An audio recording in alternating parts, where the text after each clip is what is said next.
Good morning. आता वाजलेत सकाळचे 6:30 आणि आम्ही सगळे निघालोय यंदाची दिवाळी सेलिब्रेट करायला कोकणात. दरवर्षी दिवाळीच्या सुट्टीत कुठेतरी जायचं, काहीतरी करायचं असं प्लॅनिंग आमचं चालू असतं. पण ह्या वर्षी आम्ही ठरवलं की अरे आपण कोकणातली दिवाळी बघितलीच नाहीये.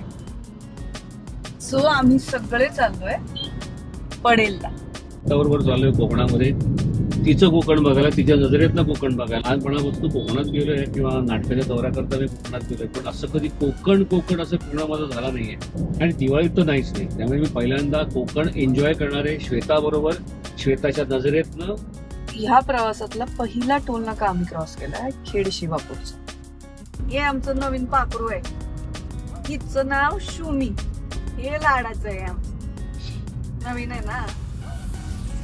सगळं छान छान करून घेतलंय तिला. लाईटी लावून घेतल्या, असं डॅम्पनिंग करून घेतलं, नवीन स्पीकर लावले. गाडी घेतली, डायरेक्ट तिकडे घेऊन गेली. म्हटलं करून दे सगळं. गाडी आवडली का तुम्हाला? लय मस्त का गाडी आहे.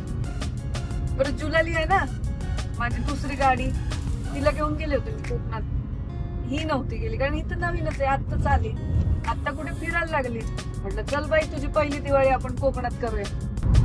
काय रस्ता आहा आहा, एक गाडी आहा आहा, एक चोर, एक सिपाही आहा आहा, ढवळ्या पावळ्याची बैल जोड. पुढे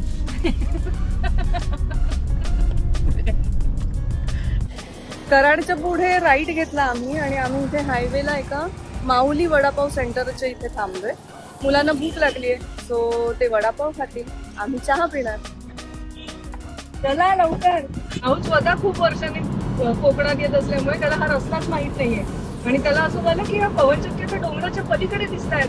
म्हटलं आपण जेव्हा तो डोंगर क्रॉस करू तेव्हा आपल्या बाजूला असतील पवनचक्क्या आणि लिटरली इथे आहे पवनचक्की.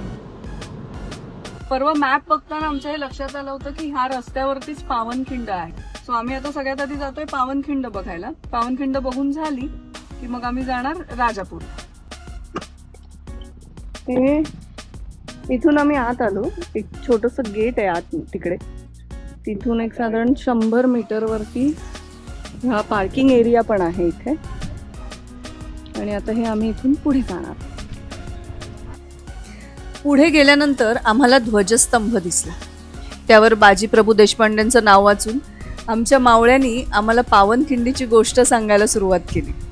पण हा गड आहे ना, तिथून जेव्हा शिवाजी महाराज पळतात तिथून, तेव्हा त्यांच्यासोबत त्यांचे मावळे आणि बाजीप्रभू देशपांडे असतात आणि त्यांची सेना. तर सिद्धीश्वर त्यांच्या मागे पळायला लागतो. मग तिथे म्हणजे सेना पाडत होतो की कोणाला तरी पाठी थांबायला पाहिजे. थांबवते सिद्धीश्वरचा ते सेनाला. तोपर्यंत महाराज इथे विशाळगड वरती पोहोचते. तिथून कॅननला काय म्हणतात, कॅनन खिंड. अच्छा तो कॅनन तोफा तिथे उडवते. मग बाजीप्रभू देशपांडे सांगतात की तेच थांबते मागे. मग शिवाजी महाराजांच्या डोळ्यात पाणी आलं, त्यांनी मिठी मारली. मग ते रवाना झाले तिथून. बाजीप्रभू देशपांडे तेच थांबून लढाई केली. शेवटी मारलं तरी ते पडत नव्हते. त्यांनी ते जीव धरून ठेवला होता. त्यांनी जेव्हा तोफचा आवाज आला त्यांना, तेव्हा त्यांनी म्हटलं शिवाजी महाराज पोचले. मग तिथे धारातीर्थी बोलले. मला आवडलं काय की इतिहास त्याने त्याच्या भाषेत सांगितला. आमच्या छोट्या मावने पावनखिंडीची गोष्ट सांगितल्यावर आम्ही पोचलो पावनखिंडीच्या स्मारकापाशी. तिथून पुढे सुरू झाली खरी पावनखिंड. पावनखिंडीचं वर्णन मी आत्तापर्यंत पुस्तकातनं लोकांकडनं ऐकलं होतं, पण जेव्हा प्रत्यक्ष मी डोळ्यासमोर पावनखिंड पाहिली तेव्हा माझ्या डोळ्यासमोर ते चित्र उभं राहिलं की त्या काळी बाजीप्रभू देशपांडे त्यांचे मावळे कसे काय लढले असतील इथे. कमाल आहे. बाजीप्रभू देशपांडे त्यांच्या मावळ्यांना, त्यांच्या शौर्याला मानाचा मुजरा. किती लांब आहे इथून, दिसतंय का? खूप दूर आहे, एंड दिसतच नाहीये.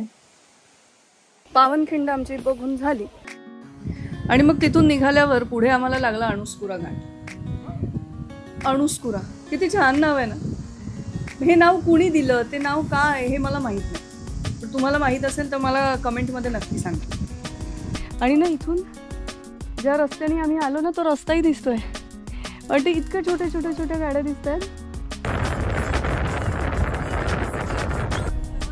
सरळ मार्गाने तर आपण कधीच जात, आणि यावेळी गुगलनी सुद्धा आम्हाला गावागावातल्या रस्त्यांनी राजापूरपर्यंत आणून सोडलं. बहुधा इतक्या ट्रिप्स नंतर गुगलला आमचा स्वभाव कळलाय, म्हणून त्याने कम्प्लिटली हायवे अवॉइड करून गावातले रस्ते आमच्यासाठी निवडले होते.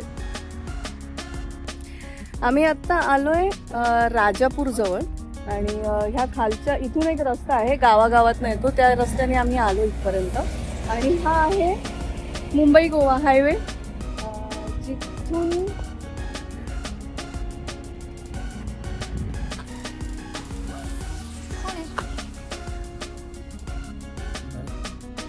दिसतंय, बरं दिसतंय. घराची चावी माझ्याकडे. आणि पुढे आम्हाला लागला आमच्या बाईक ट्रिपचा नॉस्टॅल्जिया देणारा ब्रिज. आम्ही आता थांबलोय आंबेरीच्या पुलावरती. खूप वारा आहे. तुम्ही माझा कोकणातला ब्लॉग बघितलाय, त्या ब्लॉग मध्ये आम्ही ह्याच ब्रिजवरती आठवतंय? बघितलाय ब्लॉग? नसेल बघितला तर लगेच जाऊन बघा आणि मला सांगा की नेमकं कुठल्या ब्लॉग मध्ये आम्ही या ब्रिजवर थांबलोय. आणि त्यावेळी माझ्याबरोबर कोण कोण होतं? ओम होता, तेव्हा तो इथे होता साधारण. मी आता ते सांगत होते, मी इथेच थांबलो होतो आम्ही.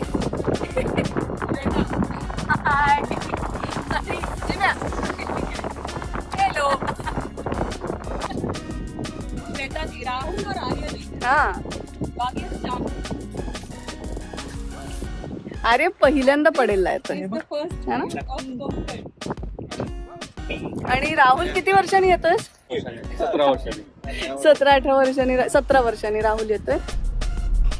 यशची ही साईन म्हणजे द डेस्टिनेशन हॅज अराइव्ड. आपण पडेल कॅन्टीनला पोचलो.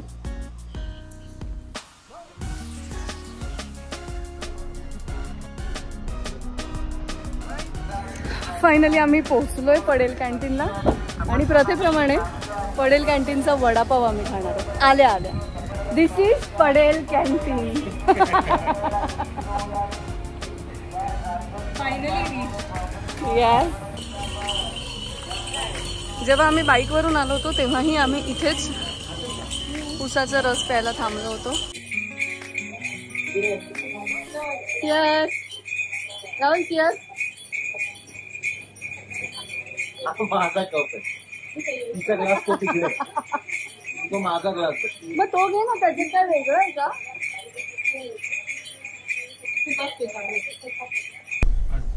आता कधी एकदा घरी पोहोचतोय, कंदील लावतोय, दिवाळीची रोषणाई करतोय, रांगोळी काढतोय आणि मस्त फराळ करतोय असं आम्हाला सगळ्यांना झालं होतं.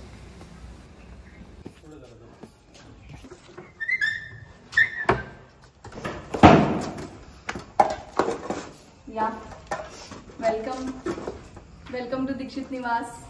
कोकणात आल्यानंतर कोकणातला हा जो वास आहे, आता तुम्हाला दिसत असेल खूप केस बेस बांधून ठेवलेत कारण लाईट गेलेत आणि प्रचंड ह्युमिड आहे आत्ता, कारण पाऊस पडतो. गडगड ते ऐकू येते.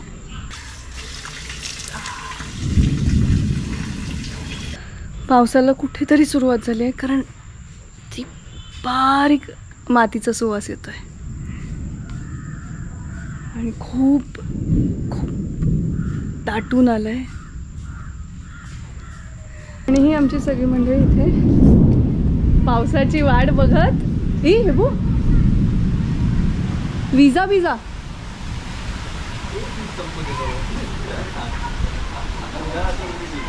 मी छान तोंड धुवून आले गार पाण्याने. No photos, no camera.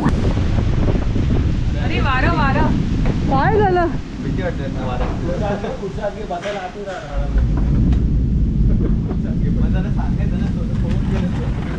मला वाटतं तुम्ही रिएक्ट व्हाल. अजून पाऊस पडत नाहीये. नाही पडणार, असा भास्करी पडेल ना. आला आला. माझ्या तोंडावर पाऊस पडला. नाही आता बसायला काय राहणार नाही त्यामुळे खुर्च्या आत घ्या बाकी काय ओले झालं. आला का पाऊस? मी आलो आणि पाऊस आला. मी सांगितलं होतं. माझं नाव मल्हारच ठेवणार होते. ठीक आहे ओके मी ॲडजस्ट केलं. घरी आल्यानंतर मस्त अंगणात बसून चहा प्यायचा असा आमचा प्लॅन होता. पण या पावसामुळे आम्ही तो प्लॅन बदलला आणि वरती गच्चीत येऊन बसलो. हे दिसतात केवढे चिकू लगडले पण छोटे छोटे आहेत त्यामुळे आता खाता नाही येणार. मीठ राहुल, यश प्रधान, ओम नवगिरे, हजेरी द्या, आर्य मेंदळे आणि अपेक्षा तिच्या ब्लॉगमध्ये बिझी असल्यामुळे ती ॲबसेंट आहे.